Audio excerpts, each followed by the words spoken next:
I saw a video of General Muhoozi when he's trying to become the spokesperson of Electoral Commission and asking all of the voters after voting they must leave the polling station, else they will be dealt with according to the law. But again, unless General Muhoozi, you are talking of the law when you don't know the law. The law again calls these people to be at the polling station, but they are to keep specific distance. And another thing, what if these people decide not to come and vote? You are going to wait for what? And when did army... Now, yeah, you people, even if you have taken Ugandans to be useless in their own country, not to this extent. And I want to assure Ugandans, you will remain at the polling station. You are more of a law-abiding citizen compared to whoever will go back home. Because these people have even known that most people, they don't know even the law. They even don't know anything. That's why they've also decided to act to be people who don't know anything also. But General Muhoozi, I don't wish anyone take this as an insult. But I'm here reminding you that we shall solidly be at the polling station without fear. I'm telling you. Because it is our vote. Why are you talking as if we are coming there to wait for your vote? It is our vote. We can even decide not to come and vote. Will you go home and start caning them to go and vote? And you people are asking for too much. You people are asking for too much. You people, you are supposed to ask yourself, what do Ugandans want?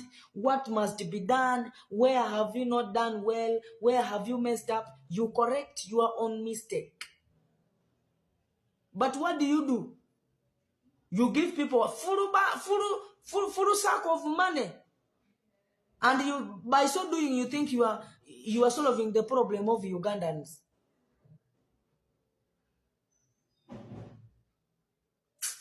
We shall be at the polling station, Osagagwe.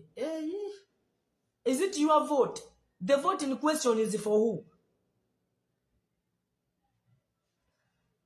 Abaganda tusembeza ne twasembeza mbano bamunya mu nsiko tujja beekulira mu mulago bano tukyalina okulwana ennyo okubejjako kuba nabo baba tebatudde essaawa no batulabanga bayeekera bano boolaba twali mu byaffe nga tulina emirembe gyaffe bajja n'amagatto gaabwe nga badduka ne tubasembeza ne tubaliisa ne tubawa buli kimu ne bafuuka kye bali kati ne kati batulabanga mbwa bubwa tetulina makulu buli gwe balaba baagala musuula busuzi ku jjirikiti Abaganda muddangamu omutakomye ekyekisaasasa mujja kakasa bwe twogera ssaawa eno mutabani wa Museveni avuddeyo n'akakasa n'agamba nti omuntu yenna asigalawo ng'amaze okulonda agenda kukozesa amaanyi aga buli kika oba guluneedi oba wakadaala oba byambe oba ŋŋuumi oba batyuni naye ng'agenda kuba buli omwana asigalawo bano be mwasembeza wano nga tebalina gye badda imagine noono gwe bakyawandiikira statement ey'okusoma naye se bavayo n'akalambira n'atiisatiisa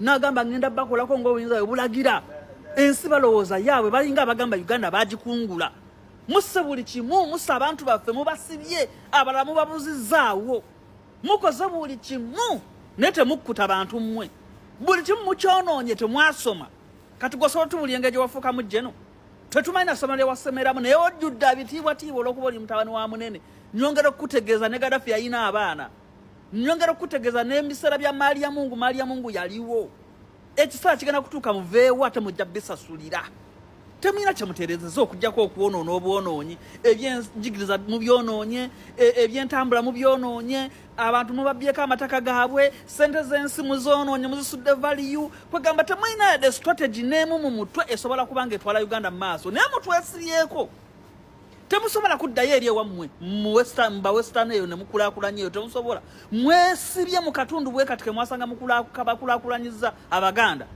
saba mutuwoninga mulinga abagamba mmwe muyina monopole ku bulamu bwaffe constitution yegamba tulina okulwana ne tusigalawo ate mmwe mugikyusiza buli kimu mukijjeemu tamu limiti mugijjeemu ejiri muti mugijjeemu mulinga bagamba ebyobufuzi bya Uganda byansikirano mbukati Museveni oluvaako Muhoozi yaddako Muhoozi olunaavaako nga batabani bwe baddako twongero bategeeza tujja kuuka ejjembe nga tulwana tulituuka ne abayisirayiri kyabatwalira emyaka 4 bamala ne batuuka leero mmwe mutwesibyeko mwajja n'ebipale byammwe bya beero botomu ekinnuma ne tubasembeza yadde nga tuba protectinga ku muganda munnaffe ne tusembeza mmwe naye mutufuukidde kye baawalula mulinga abagamba ensi mwagitugulako buli kimu mukyonoonye buli ayogerako gwe mutta buli ayogerako gwe musiba mulinga abagamba Uganda yammwe mwagikungula mulinga abagamba mugenda kufiira kuno ku nsi mubeerereko ddala temufa mmwe muli imoto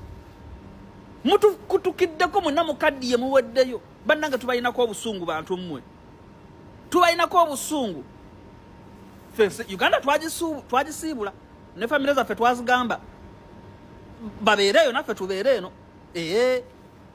nze kyekimbeza mu Uganda nga mulimu abantu abatategeerekeka buli kimu kusiba kutta bajjajjaffe ne bafa abantu baffe ne bafa enkumi mu liitu nga bafiiririra mmwe bwe mutyo mutusasudde musasudde ababasembeza bomma mugamba nti okulonda kuli free and fair lwaki mugobawo abantu tetulina gye tugenda mugenda kututta naye tetugenda kuvaawo